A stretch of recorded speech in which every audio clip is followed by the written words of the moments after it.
The story of Cleopatra, the seventh Philopator, is often told as a tragic romance, a lavish tale of a seductive queen and her doomed love affairs with two of Rome's most powerful men.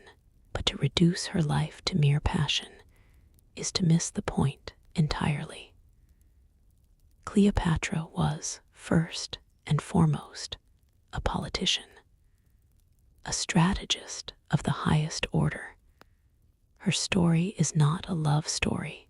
It is a story of power, survival, and an audacious attempt to redirect the course of history.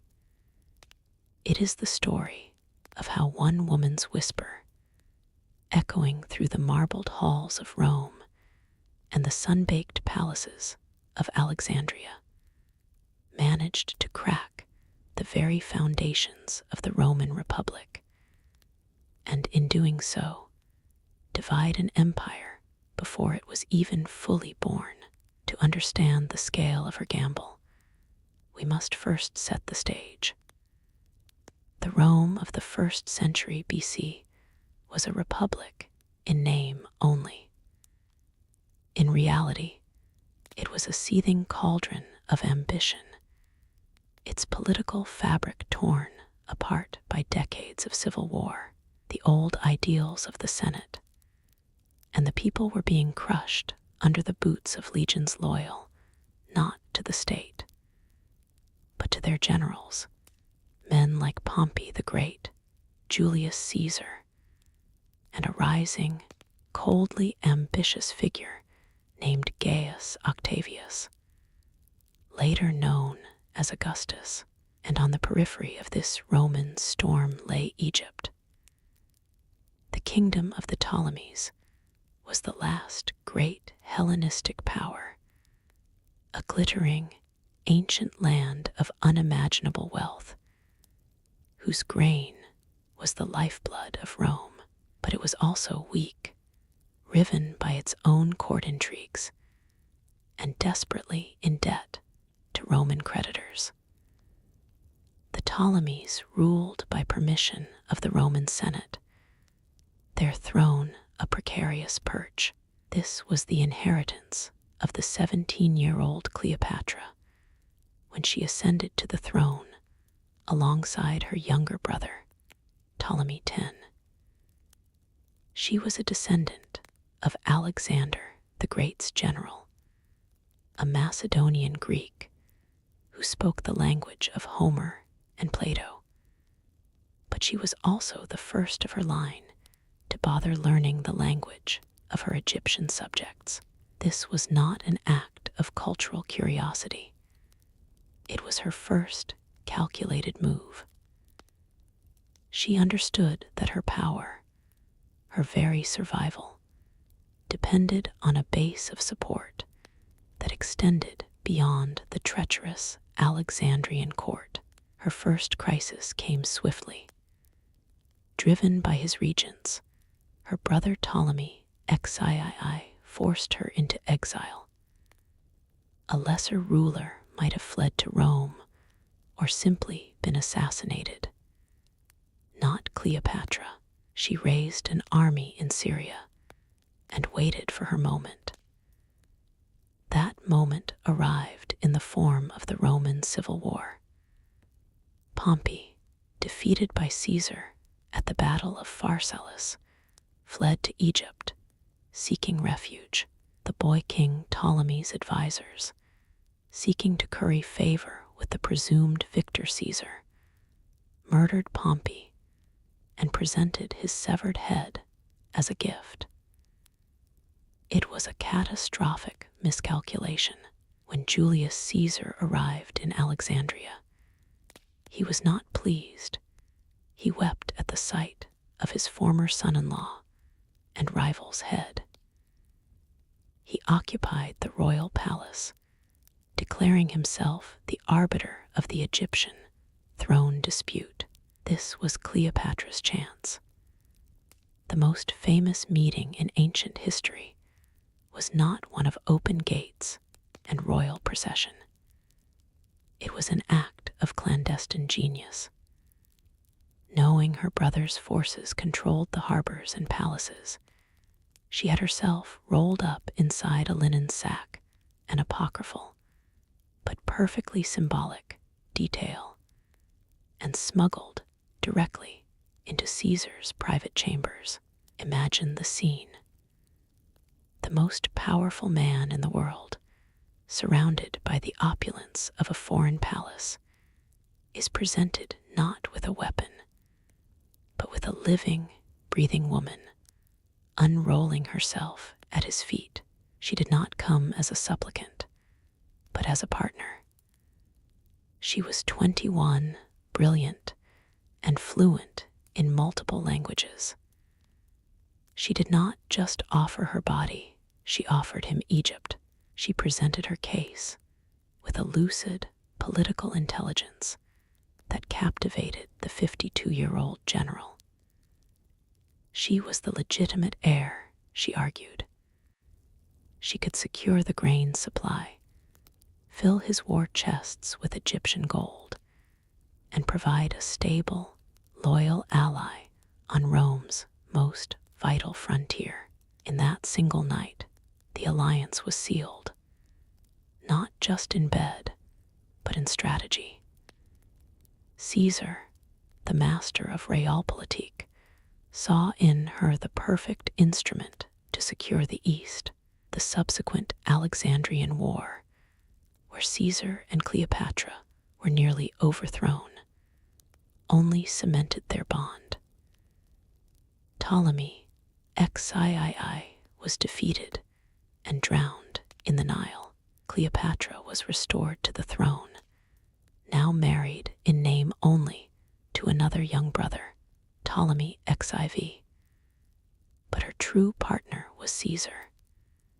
She bore him a son, Ptolemy XV, whom she named Caesarion, Little Caesar. This was her masterstroke. For the first time, a foreign queen had produced an heir with blood ties to the Roman ruling class. She spent 2 years in Rome as Caesar's guest, living in a villa just across the Tiber. She watched Roman society oscillate between fascination and horror.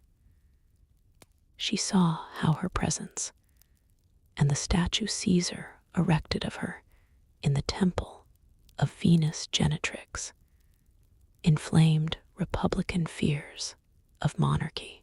This was the first great division Cleopatra sowed. She became the living, breathing symbol of everything the old guard feared. A foreign queen who had captivated their dictator. A monarch whose son might one day rule both Rome and Egypt. Caesar's assassination on the Ides of March, 44 BC, was a direct result of these fears. The conspirators believed they were killing a king. In part, they were killing the shadow of an Egyptian queen. With Caesar dead, Cleopatra's world shattered. She fled Rome back to Alexandria, where she promptly had her brother husband Ptolemy XIV poisoned, making the 4-year-old Caesarion her co-ruler. She was consolidating her power, waiting for the next act in the Roman drama to unfold. That next act was the second triumvirate.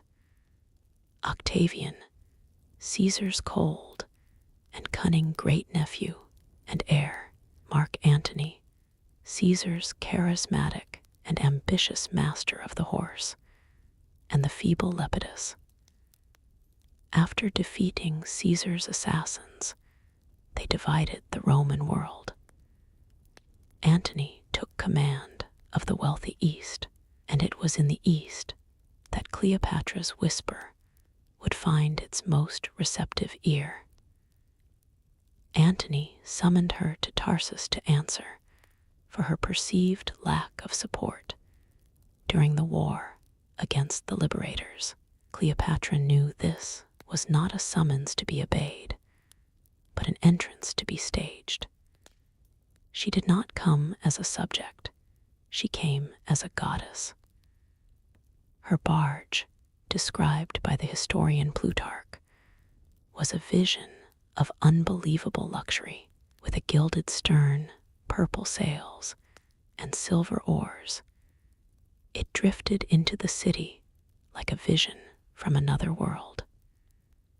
She herself was dressed as Venus, the goddess of love, surrounded by beautiful boys fanning her, and maidens dressed as sea nymphs. The scent of her perfumes wafted ahead of the barge, announcing her arrival to the stunned citizens of Tarsus. Antony, a soldier who loved wine, spectacle, and grandeur, was utterly captivated.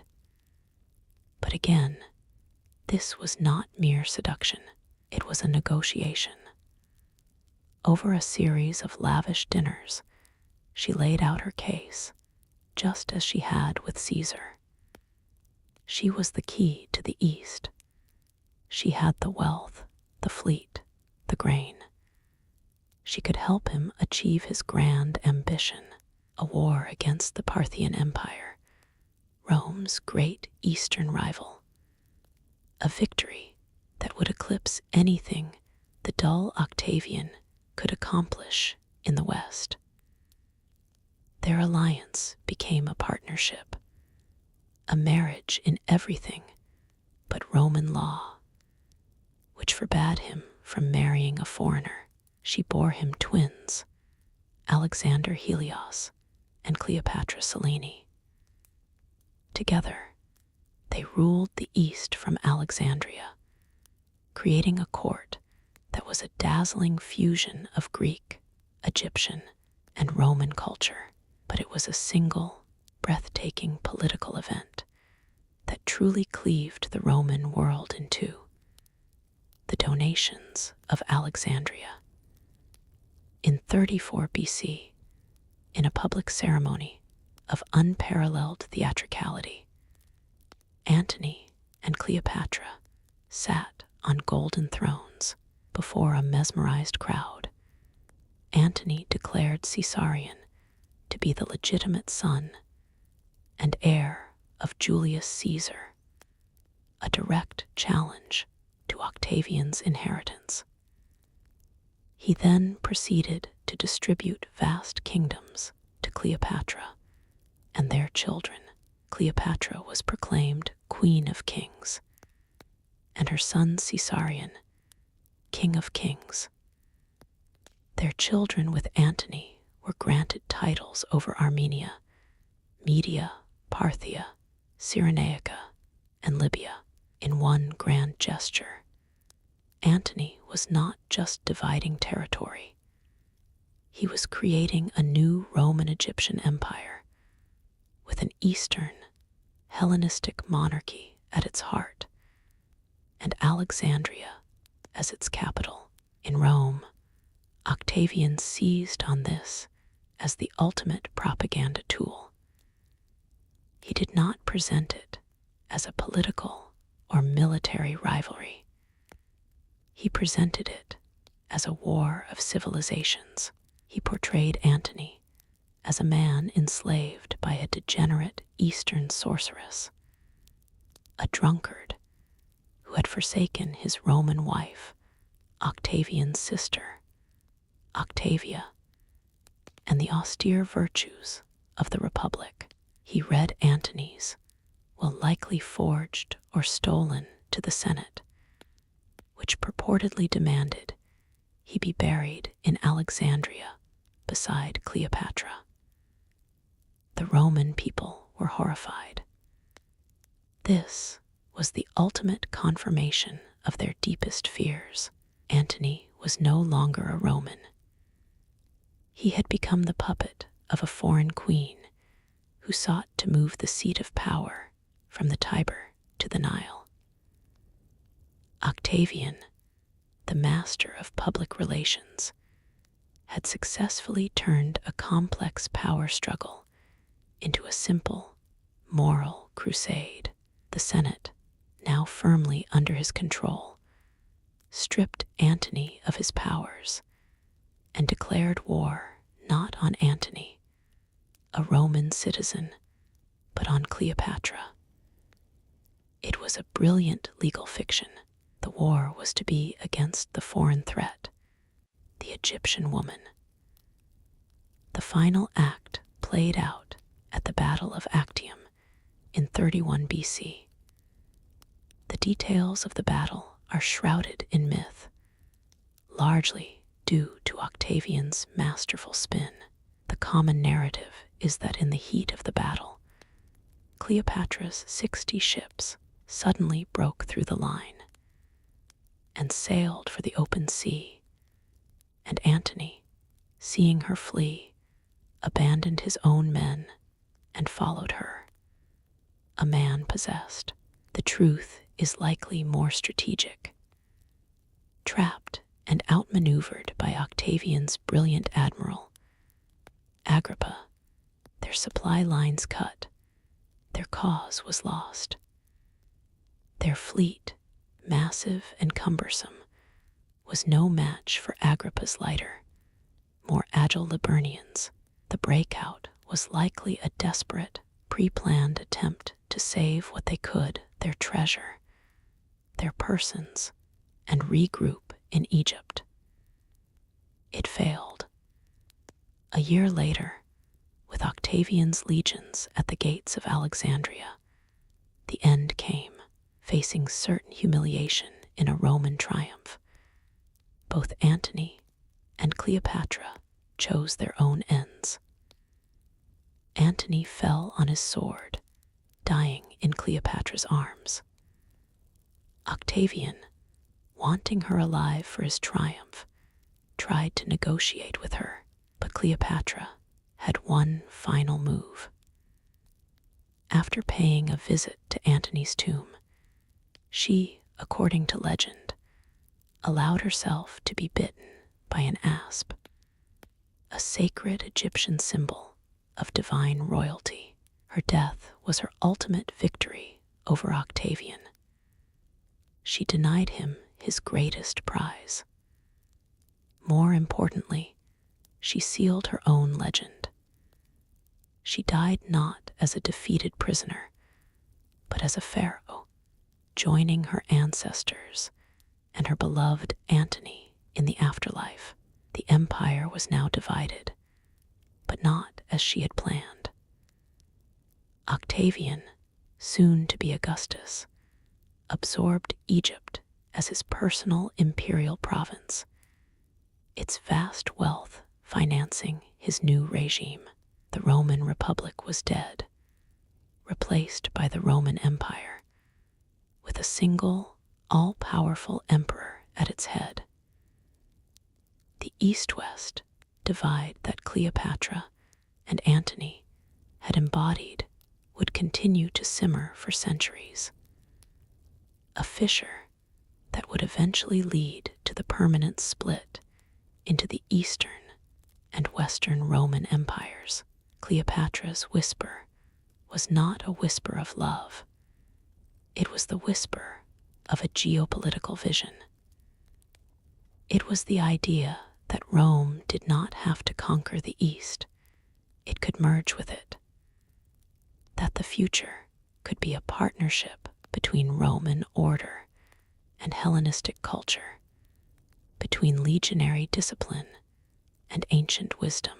She divided the Roman world not with armies, but with an idea so potent, so threatening to the Roman identity, that it forced a final, bloody confrontation. In her defeat, she helped create the very empire she sought to transform, ensuring that her name and her whisper would echo for millennia. She was the last pharaoh, the queen who dared to divide an empire, and in failing, helped forge a new one.